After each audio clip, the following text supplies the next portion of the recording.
Imagine this for a second. The government keeps telling us the economy is strong, but something serious is happening behind the scenes, and no one's really talking about it. Americans are quietly making a decision that could trigger the biggest collapse in the car market we've ever seen. It's not just missed credit card or student loan payments anymore. People are starting to skip their car payments, and that's a major red flag, because for most folks, the car payment is the last thing they stop paying. It's tied directly to survival, to getting to work, to school, to the grocery store. But here's what almost no one is saying out loud. We're heading straight into a car market meltdown. Right now, $847 billion worth of unsold vehicles are just sitting on dealer lots, collecting dust. Nearly half of all dealerships, 45%, are preparing to shut down for good. Auto loan delinquencies? They've hit crisis levels, worse than anything we've seen in over a decade. Honestly, I had to check the numbers 3 times just to believe them. What I'm about to show you might completely change the way you think about buying a car, and more importantly, it'll help you prepare for what's coming. Before we dive in, hit that like button so this message can reach more people who need to hear it. Let's talk facts. According to LendingTree, 5.1% of Americans are behind on their car loans. 2% are at least 30 days late. 1% are over 90 days past due. And here's the real shocker. Subprime auto loan delinquencies just passed 2009 levels. That's right. We're worse off than during the last financial crisis. Meanwhile, we're being told everything's fine. The stock market is soaring. Unemployment is low. The economy is booming. So how come more people can't afford their cars now than during the Great Recession? Because the truth is brutal. The numbers we're being shown are a mirage. Living expenses, rent, food, insurance are out of control. But wages?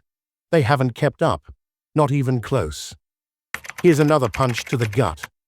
Americans now owe $1.6 trillion in auto loans, and the average monthly car payment? It just hit $750, an all-time high. So when someone skips that car payment, it's not just a blip. It usually means they've already maxed out the credit cards, fallen behind on utilities, maybe even gotten an eviction notice. The car payment is the last lifeline, the final bill people cling to, because without a car, you can't keep your life running. And now, even that is slipping. Picture this. Nearly $850 billion worth of unsold cars are just sitting on dealer lots across the country. In a normal market, having 60 days of inventory is healthy. 90 days is a warning. Right now, dealers are sitting on 30 days of inventory. That's financial suicide. I talked to a few dealers, and the stories are rough. One guy in Phoenix used to sell over 200 cars a month. Now, he's lucky to move 20. Same staff, same bills, no customers. He showed me rows of high-end cars, each worth around $100K, collecting dust for 8+ months. Even slashing prices won't move them, because nobody wants luxury right now. People are in survival mode, and the collapse is accelerating. Just yesterday, Chrysler sent termination notices to nearly 800 dealerships. GM is next, cutting ties with over 1,000 more by next year. These aren't just showrooms closing, they're the economic heartbeat of small towns. These dealerships were around for generations. They survived the Great Depression, where we were too, even 2008. But they couldn't survive 2025. At a recent auction, I saw diagnostic tools worth tens of thousands going for pennies. Lounge furniture from dealership waiting rooms sold off for under $200. It was heartbreaking. And when a dealership shuts down, it's not just car sales that vanish. You lose parts suppliers, drivers, mechanics, janitors, even the coffee shop next door. One dealership going dark can mean hundreds of jobs gone. In small towns, that's devastating. Meanwhile, millions of Americans who bought cars in 2022 or 2023 are now underwater, owing more than their cars are worth. Used car prices have dropped, but new car prices are still sky high. So people who bought at the peak, they've lost thousands in value before their second oil change. And insurance? Through the roof. With everything else, rent, groceries, utilities, also exploding, people are making hard choices. And for many, the car payments getting skipped. Because when the math stops working, walking away actually starts to make sense. Here's the kicker. The auto industry is still trying to spin it. They'll say there are no affordable used cars. But what they really mean is there aren't many gently used, low-mileage ones. If you just need to get from A to B, there are options. They just don't fit the glossy dealership fantasy anymore. Let's break this down. Back in 2019, over half of all 3-year-old used cars were priced under $2,000. Today, only 13% are. Affordable staples like the Honda Civic or Toyota Corolla, they've been priced out of reach for most Americans. But here's the truth. There are still plenty of reliable cars out there in the $5,000 to $1,000 range. They might have some miles and a few dings, but they run.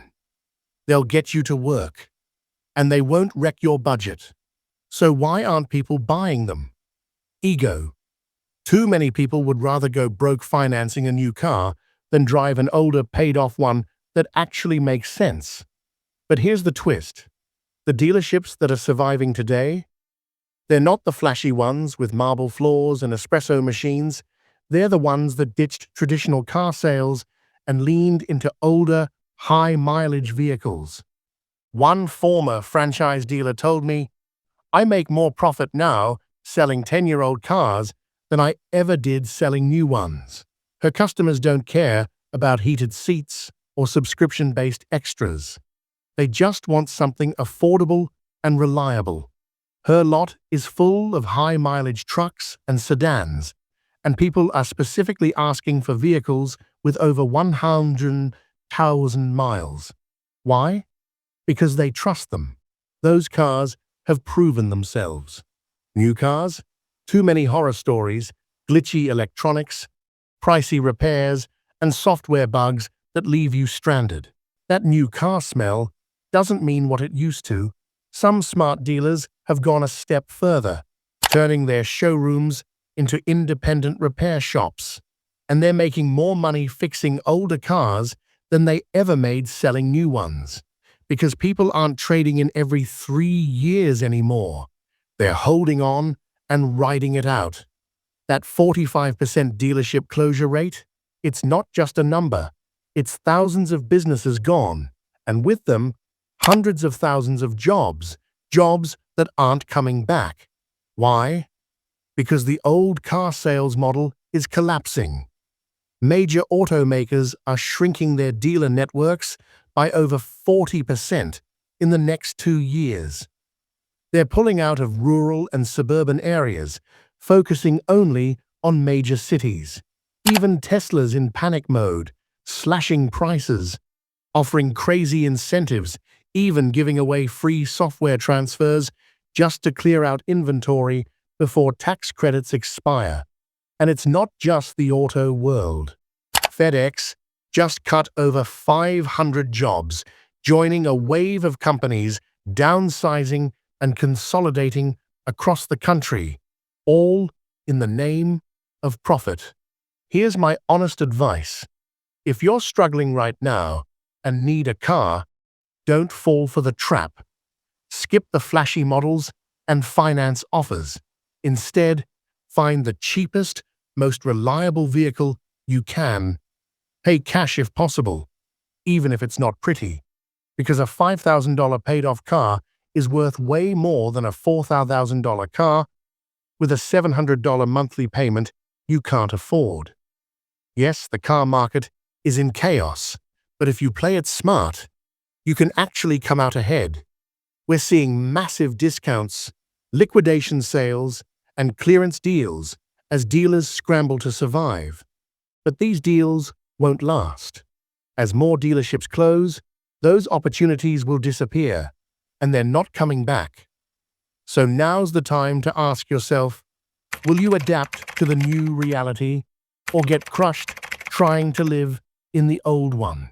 If you enjoyed this video, go ahead and hit that like button, subscribe, and tap the bell so you don't miss the next one.